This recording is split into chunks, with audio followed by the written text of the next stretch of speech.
Live from the Carl Chevrolet Studios in West Des Moines, this is Iowa Live.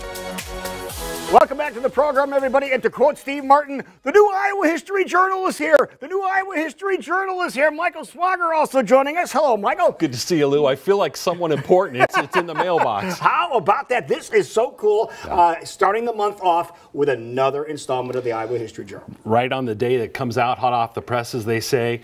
And I think this is an issue that every Iowa Hawkeye and Iowa State fan who follows football closely needs to read, because we have a wonderful cover story. Now, tell us about the Iowa History Journal, first and foremost. It comes out every couple of months, and what's inside of it? You bet. We're in our 14th year of publishing now, 6 issues a year, and the cover story really is the big feature of this issue about Iowa State legends Jack Trice and University of Iowa legend Duke Slater. And I think folks who know about the schools obviously know that the teams play on the fields and the stadiums named after them, but they might not know the story behind these two amazing men. And to give you some perspective, there are only 4 FBS schools in the whole nation whose fields or stadiums are named after former black athletes. 2 of them are in Iowa. Wow, that's pretty impressive. It really is. It goes to show you how important we take our history here in Iowa as we look at a picture of Jack Trice. Long story short about Jack, he played for Iowa State. He was the first black athlete at Iowa State. He played in 1923, played 2 games for varsity. He played his freshman year with freshman ball, but they couldn't play varsity then as freshmen. And he was only in 2 games. The first one against Simpson, this is in 1923, and then the second game, unfortunately, the fatal game against Minnesota, where he was playing defense, and the second play of the game, he got his collarbone broke. And this guy was so tough, he didn't want to come out of the game, so he stayed and kept playing. But he got trampled on a play later in the game, and they carried him off the field in spite of his protests to stay in the game. They took him to the hospital. They transferred him to Ames, and unfortunately he died a couple days later in Ames in the hospital there of internal bleeding.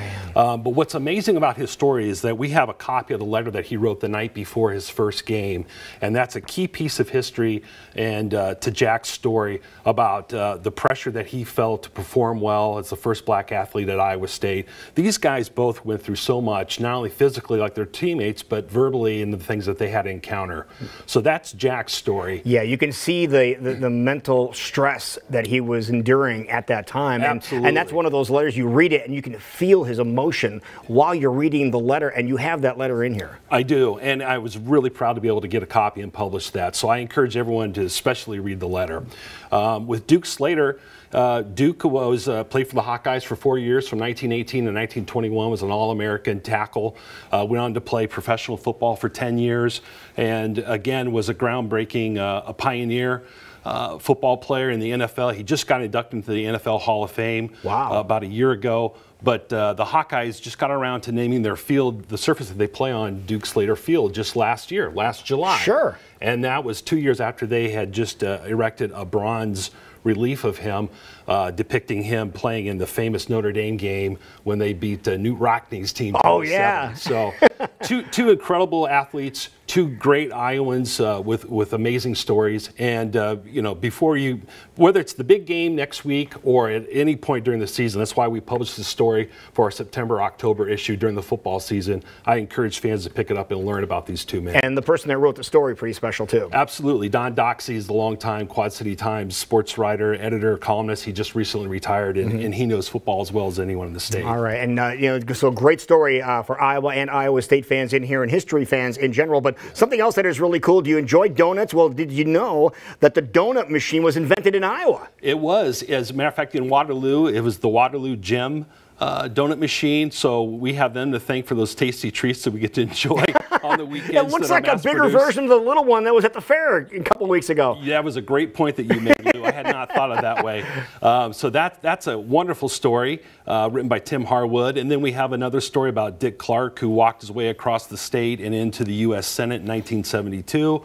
And then another story from our mutual friend John Busby about the popular tent shows in the late 18th century and early 20th century. So great stories. All that inside of this issue of the Iowa History Journal. People want to get a copy of this sent to their mailbox. Where can they do that? They can go to iowahistoryjournal.com. If they want to buy a copy, where can they go? Hy-Vee, Fairway, Walmart, Barnes & Noble. How about that? So we got everybody covered here. And if you want to get some back issues, you get some back issues at a discount right now. Go online to find out all about that. But great job again. Perfect timing for the Iowa Iowa State game, Michael Swanger.